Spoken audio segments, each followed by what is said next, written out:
Film start होती है और नरगिस का सीन आता है जो अभी भी ट्रॉमा में दिखाई गई है, क्योंकि मूवी के फर्स्ट पार्ट में उसका किडनैप हुआ था और बहुत टॉर्चर होने के बाद में उसे वापस लाया गया था और अभी भी ये उसी ट्रॉमा में है। इसकी वजह से इनकी मैरिड लाइफ भी डिस्टर्ब है और आज अपनी एनिवर्सरी के दिन भी इसका मूड खराब है। तो यहाँ पे समीर इसका मूड चेंज करने की कोशिश करता है जो इसका पति है, पर बहुत कोशिशों के बावजूद भी समीर उसकी हेल्प नहीं कर पा रहा था। तो ऐसे ही समीर एक दिन अपने फ्रेंड के घर जाता है उसके भाई की डेथ एनिवर्सरी पे, जहाँ पे ये डेथ एक एक्सीडेंट में हुई होती है और फ्रेंड का भाई और भाभी जिसमें मारे गए होते हैं और उनकी एक बेटी होती है जो पीछे अकेली रह जाती है। तो यहाँ पर समीर का फ्रेंड कहता है कि इस बेटी को वो किसी अनाथालय में डाल आएगा, क्योंकि उसका जॉब प्रोफाइल ट्रैवलिंग से भरा है, उसे ढेरों जगहों में जाना पड़ता है और वो हमेशा ही इस 5 साल की बच्ची को अपने साथ नहीं रख सकता। तो इस पे समीर कहता है कि वो ऐसा करे, नंदिनी जो इस बच्ची का नाम है, इसको वो उसके पास छोड़ दे कुछ दिनों के लिए। अगर नरगिस को नंदिनी के साथ में अच्छा लगेगा, ये दोनों नंदिनी को अडॉप्ट कर लेंगे। तो समीर ऐसा इसलिए करना चाह रहा था, कहीं ना कहीं उसे लगता था कि इस बच्चे की हेल्प से नरगिस एक नई स्टार्ट कर सकती है अपनी लाइफ में और अपने पुराने सारे गमों को भुला सकती है। पर जब नंदिनी घर पहुंचती है तो नरगिस उसे देख के और भी अपसेट हो जाती है।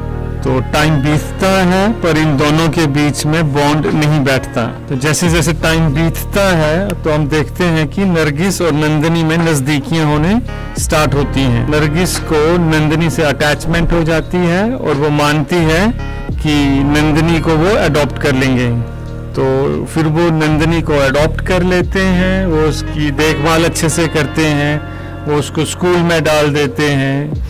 टाइम बीतता जाता है और ये हंसी खुशी एक दूसरे के साथ एक हैप्पी फैमिली की तरह रहते हैं। तो यहाँ एक सीन आता है जब नंदिनी स्कूल से एक लड़की के साथ वापस आ रही होती है, तो ये लोग यहाँ आइसक्रीम खाने के लिए रुके होते हैं और तभी वहाँ पर उन्हीं के स्कूल के 3 लड़के आते हैं और उस लड़की को किडनैप करके ले जाते हैं एक ब्लू कलर की वैन में और वो नंदिनी को भी वहाँ से उठा लेते हैं, क्योंकि नंदिनी भी उस लड़की के साथ होती है। तो जैसे ही स्कूल स्टाफ को ये बात पता चलती है, स्कूल स्टाफ पेरेंट्स को खबर कर देता है। तो फिर नेक्स्ट सीन में दिखाया जाता है कि समीर पुलिस स्टेशन पहुंचता है कंप्लेंट करवाने के लिए और अभी तक समीर ने नरगिस को कुछ नहीं बताया होता है। यहाँ पर घंटों वेट करते रहने के बाद भी इनकी एफआईआर कोई नहीं लिखता यहाँ। और जब समीर यहाँ बैठा बैठा परेशान हो जाता है, वो वहाँ से निकलता है और उस आइसक्रीम वाले बंदे को ढूंढता है जिसके सामने ये किडनैप हुआ था। तो आइसक्रीम वाले से पूछताछ करने के बाद में समीर को एक डायरेक्शन समझ आती है, वो आइसक्रीम वाले बंदे को साथ लेता है और सेम डायरेक्शन में निकल जाता है और वो रास्ते में लोगों से पूछता जा रहा होता है कि कोई उन्होंने ब्लू कलर की वैन तो नहीं देखी, अगर देखी है तो वो किस तरफ गई होगी। तो दूसरी तरफ पुलिस स्टेशन में ये पुलिस वालों को पहले से ही पता होता है कि ये काम किसने किया है और वो सीधा पुलिस वाले वहाँ पुलिस स्टेशन से निकल के ठाकुर की हवेली में पहुँचते हैं। तो ठाकुर इस फिल्म का एक अहम किरदार है, जो एक बहुत पावरफुल लेडी दिखाई गई हैं। तो यहाँ पहुँच के पुलिस ठाकुर को सारी बातें बताती हैं। तो ठाकुर यहाँ पे अपने गलतियों को छिपाने के लिए एक बंदे को बुलाती है, एक गुंडे को बुलाती है और उससे कहती है कि दोनों लड़कियों को काट के अलग अलग जगहों पे फेंकवा दो ताकि वो किसी को मिले नहीं। और पुलिस ठाकुर से इतनी डरती है कि वो बिल्कुल भी केस में आगे नहीं बढ़ पा रहे थे, सब कुछ जानते हुए भी। तो दूसरी तरफ दिखाया जाता है कि समीर लोगों को पूछते पछाते एक गांव में पहुंचता है खेतों से होते हुए। तो जब ये खेत में उन लड़कियों को ढूंढ रहे होते हैं तो काफ़ी ढूंढने के बाद खेत में इन्हें दोनों लड़कियों की बॉडी मिलती है। तो अभी तक दोनों की सांसें चल रही होती हैं, पर दोनों को बुरी तरह से पीटा गया था। तो वो लोग उन्हें फटाफट से हॉस्पिटल लेके जाते हैं, और जहां हॉस्पिटल में नंदिनी की डेथ हो जाती है और दूसरी लड़की कोमा में चली जाती है, और समीर यहाँ एक बार फिर से बुरे हाल से टूट जाता है। तो फिर यहाँ पे दूसरी लड़की का भाई आता है और वो समीर को बताता है कि ये सारा काम किसने किया है, क्योंकि लड़की के भाई को पहले से ही पता था कि स्कूल में कुछ लड़के उसकी बहन को हमेशा ही परेशान करते थे। तो हॉस्पिटल में समीर को ये भी पता चलता है कि दोनों ही लड़कियों के साथ रेप हुआ है। तो जब नरगिस को ये सारी घटना का पता चलता है, ये सारी बातें पता चलती हैं, तो वो समीर से और भी ज़्यादा दूरियां बना लेती है। तो नरगिस समीर से कहती है कि जब तक उनकी बेटी के रेपिस्ट को सज़ा नहीं मिल जाती है तो उनके बीच में कुछ भी ठीक नहीं होगा। तो ऐसे ही टाइम बीतता रहता है और पुलिस वाले इस पे कुछ भी एक्शन नहीं लेते हैं, और केस जहां का तहां ही बना रहता है। तो गुस्से में एक दिन समीर इन्वेस्टिगेशन ऑफिसर के घर चला जाता है और गुस्से में उसकी बहुत पिटाई करता है। फिर उस ऑफिसर को पीट रहा होता है, तभी वहां पे और पुलिस वाले आ जाते हैं और समीर को गिरफ्तार कर लेते हैं ऑन ड्यूटी पुलिस वाले पे हाथ उठाने के जुल्म में। तो यहाँ जेल में ठाकुर, जो उस लड़के की दादी है और इस फिल्म की मेन विलेन है, वो जेल में और लोगों को भेजती है समीर को मारने के लिए। तो ये सारी बातें ऑलरेडी जेल में सबको पता होती है, और समीर को जिस सेल में रखा जाता है उस सेल में एक कैदी पहले से था, उसको भी ये सारी बातें पता थी। और जेल में जो समीर का कैदी साथी कैदी है, वो समीर से कहता है कि अगर वो इसमें बच गया तो वो समीर की हेल्प करेगा आगे। तो फिर नेक्स्ट सीन में इन दोनों के बीच में काफ़ी लड़ाई होती है और समीर वहाँ पे खुद को बचाने में कामयाब हो जाता है, और जो कैदी उसकी हेल्प कर रहा था वो उसकी हेल्प के लिए मान जाता है। और कुछ टाइम बीतता है और समीर भी जेल से रिहा हो जाता है, और जैसे वो यहाँ से निकलता है तो वो उस कसाई के घर जाता है। तो वहाँ से समीर को ये पता चलता है कि उनके दुश्मन कसाई का एक इलाका है, उस इलाके में बहुत सारे दिनों से ठाकुर के घर से खाना आ रहा होता है। तो इसलिए मुहर्रम के दिन वो वहाँ पे जाता है और अटैक करता है।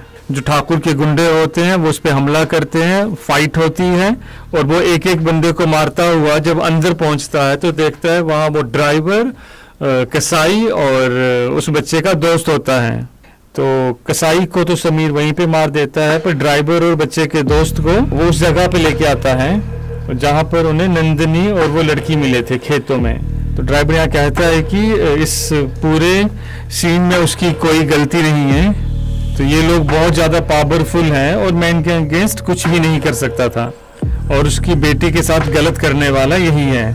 तो जैसे ही समीर को ये पता चलता है कि उसकी बेटी के साथ दुष्कर्म किसने किया है, तो उसका गुस्सा आउट ऑफ कंट्रोल हो जाता है, और वो उसी वक्त उस लड़के को पीट पीट के ख़त्म कर देता है और उसे पेड़ से टांग के चला जाता है। और साथ में वो उस ड्राइवर को अपने साथ ही रख लेता है, और यहाँ पे उसे बच्चू की लोकेशन पता चल जाती है। तो बच्चू इस वक्त इजिप्ट में होता है, जहाँ उसके पिता भी होते हैं। तो फिर समीर लड़की के भाई को लेके इजिप्ट पहुँचता है, और वहाँ हॉस्पिटल में लड़की को भी कोमा से होश आ गया था, और उस लड़की ने उन सब लड़कों के नाम बता दिए होते हैं। तो इजिप्ट में पहुंचकर समीर यहाँ पे किलर को हायर करता है और काफ़ी असला भी अपने साथ ले लेता है इल्लीगल, और फिर एक जगह पहुंचता है जहाँ बच्चू होता है उसे मारने के लिए। तो यहाँ पे काफ़ी लंबा चौड़ा एक फाइट सीक्वेंस चलता है, खूब धूम धड़ाका होता है, गोली बारूद होती है, लाते मुक्के होते हैं, और क्योंकि समीर को ये बदला लेना था तो वो सबको एक एक करके मार देता है, और लास्ट में वो जो मेन गुनहगार था इस पूरे अपराध का, उसको भी मार देता है, यानी वो बच्चू को भी लास्ट में मार देता है। अब जैसे ही समीर बच्चू के पिता को मारने वाला होता है, पर दूसरी लड़की का भाई सामने आके उसके पिता को मार देता है। तो यहाँ पे हमें एक और बात पता चलती है ठाकुर के बारे में, जो कि घटिया औरत होती है, कि वो लेस्बियन भी होती है और उसने भी अपने पास एक लड़की को बंदी बना के रखा होता है, जिसके साथ ये अपनी गलत इच्छाओं को पूरा करती है। तो इसमें दिखाते हैं कि जब लास्ट में ये उस लड़की के साथ गलत कर रही होती है तो उससे भी ये बर्दाश्त नहीं होता, बालों में लगाने वाली पिन को ठाकुर के गले में मार देती है, तो जिससे ठाकुर की भी डेथ वहीं हो जाती है। जब समीर इजिप्ट से वापस आता है तो वो घर पहुंचता है तो उसे ये खबर मिलती है कि नरगिस फिर से प्रेग्नेंट है। यहाँ पे समीर रहता है और वहाँ के लोग समीर को बहुत ज़्यादा पसंद करने लगते हैं और उनके लिए वो जैसे मसीहा हो गया हो। बड़ी सारी पॉलिटिकल पार्टीज भी वहाँ समीर के पास आती हैं उसे टिकट देने के लिए। यहीं पर ये मूवी ख़त्म हो जाती है। तो प्लीज़ हमारे चैनल को सब्सक्राइब करें, वीडियो को लाइक करें और वीडियो को अपने फ्रेंड्स फैमिलीज में शेयर करें और अपना प्यार हम पे ऐसे ही बनाए रखें।